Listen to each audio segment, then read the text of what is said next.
is there any biblical quote with regards to wearing a cross? The answer is no. There's no biblical quote. There are indications that God's people should remove external adornments. We have many cases like that where the children of Israel went through processes where they removed their jewelry. Now, there's nothing per se wrong with jewelry. It is what it achieves in the minds that can be problematic. You know, the women of Zion are haughty. They wear bangles around their hair is braided, etc., etc. That is not the problem. The problem is the haughty bit. So when it comes to correcting some of these issues of personality, God has seen fit in the past to tell them to remove their jewelry. And whenever they were on the road towards idolatry, then we also find that he asked them to remove their jewelry. Jacob is a nice example. When he was on his way to Esau, he dug a hole under the terebinth tree and they cast their jewelry in there.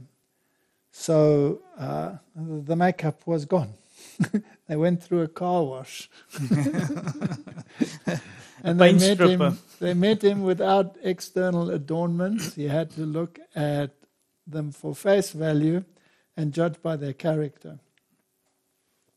So is the emblem of the cross good or bad? I hear some claiming the T is for Tammuz. I also heard people claiming Christ was crucified on a tree or a stake and not a cross, and that it amounts to an idol because wearing jewelry is forbidden. When the servant of Abraham went to find a wife for Isaac, and when he found her, he put a nose ring on her and he gave her jewelry as a symbol. So when we are looking at the beings in heaven, every precious stone was your adornment, it says, of Lucifer. So the problem doesn't lie in the jewelry. The problem lies in the effect that the jewelry can have. Well, look at me, I'm something special and I have all this value attached to me, and it makes for the possibility of self-exaltation. And we know that many people adorn themselves in order to exalt themselves in one way or another, or claim superiority over others. So this is what it's all about. So the actual item is not the problem. The cross, is it also a symbol in Luciferian worship, a sign of Tammuz? The answer is yes. But so is the rose, Martin. Yeah. In the Rosicrucian order, the rose is a symbol of Lucifer. Now, who created the rose? God did. God. Yeah. So may I not give a rose to my wife? Yeah. Or may I? You may. Okay, if I get all tangled up and say, ooh, the rose is a symbol of Lucifer, I'm not going to give it to her. You know what? He's a thief and a liar from the beginning. He stole the rose emblem from God. So if I ignore him and I look at the rose and I say, this is a beautiful creation and I'm going to give it to the one that I care about, there's nothing wrong with that. So again, there are symbols that have Luciferian symbols attached to them, and there are symbols that are religious in nature. You can take many of them, for example. The fish is being used as a symbol of Christianity, right? But the fish, the sign of Dagon, is also a symbol of Lucifer. So which one are you doing? Depending on whose will you are doing. Yeah. Whether you attach a value to the one symbol or to another symbol. But the Bible also says, do not create stumbling blocks. That's a good point. Because what I wanted to ask now is it not safer to rather not go that way to bring about? Yes. Now, we do not need a symbol. The symbol that God looks for is a contrite heart. So I do not need a symbol to advertise what I am. The character should speak for itself. Now, if I want to wear a cross to show that I am a Christian, but I behave like a worldling, which is the case in many, many cases, right? Then that cross becomes not only a symbol of, oh, that man is a Christian, but some people will look upon it and say, those hypocrites. Hypocrites, yeah. So is it better to wear one or better not to wear one? If you decide to wear one, what are you going to wear? Are you going to wear a wooden one? Are you going to wear a silver one? Are you going to wear a gold one? Are you going to wear a big one? Are you going to wear a small one? And if you're very, very ardent about your opinion, you might want to wear a big cross. Inside of your shirt, outside of it.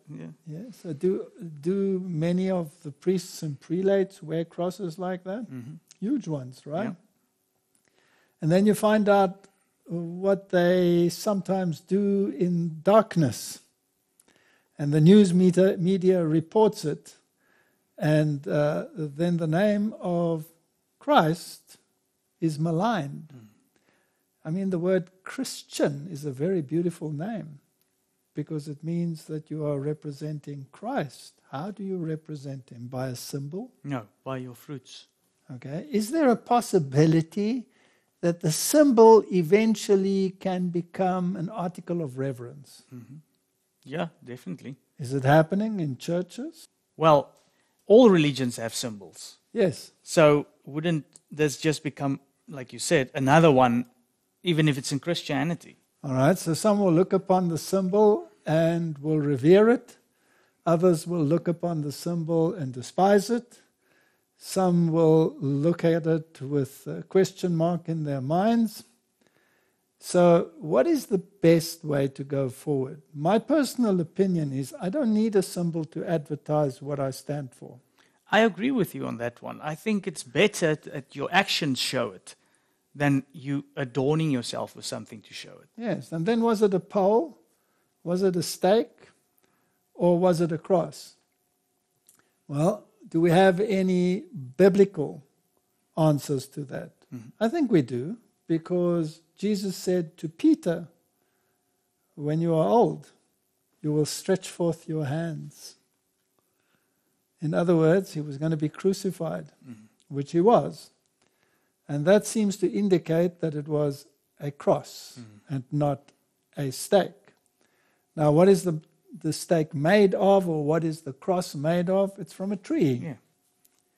Now, when you think about that, Martin, who's the author of life? God. God is, right? Did God know which tree was going to bear his son? Yes. He knew, huh? Yeah. Did he take care of it that it would grow into a sturdy tree? Yes. In spite of the fact that he knew that his son was going to hang on it. Yeah. What does that tell you about the character of God? It's amazing. It's amazing, no? So let's just sum this up. There are many arguments for or against placing a cross within a church to advertise that you are a Christian church. Your character should advertise that you are a Christian church. That which you stand for should advertise that you are a Christian church. It's interesting, when Protestantism came into the world, they removed all symbols. Yeah. And it is interesting that in the early stages of Protestantism, before the Protestant movement, under the times of Hus, for example, they were ordered to remove all symbols. They were only allowed to preach. But they were not allowed to have any of the symbols because Catholicism claimed them all. Yeah. And that was such a magnificent thing to happen because all they had to rely on was the Word of God. That is true. And the Word of God is powerful and penetrates through to the marrow. And it makes it pure if you Yes. don't have anything obscuring the message. Yes. And then, if you take the church in England, they'd removed all the images. They were gone. And they had a pure Word of God. And under that ambience, the Word of God, the King James Bible, everything was given to the world. And then the Oxford movement came. Now, how did the Oxford movement start? What was the first thing they did? Bring back the images. Okay. Bring back the cross. Bring back a little statue here. Bring back the candles. Eventually bring back images of Mary. Eventually bring all those things back to distract the mind. And where are they today? Back totally under Catholicism. They're back to the Middle Ages. Yeah. They're back. So, Martin, you know what? Let the Word of God do the talking. And let's leave the symbols for those that need crutches in their Christianity.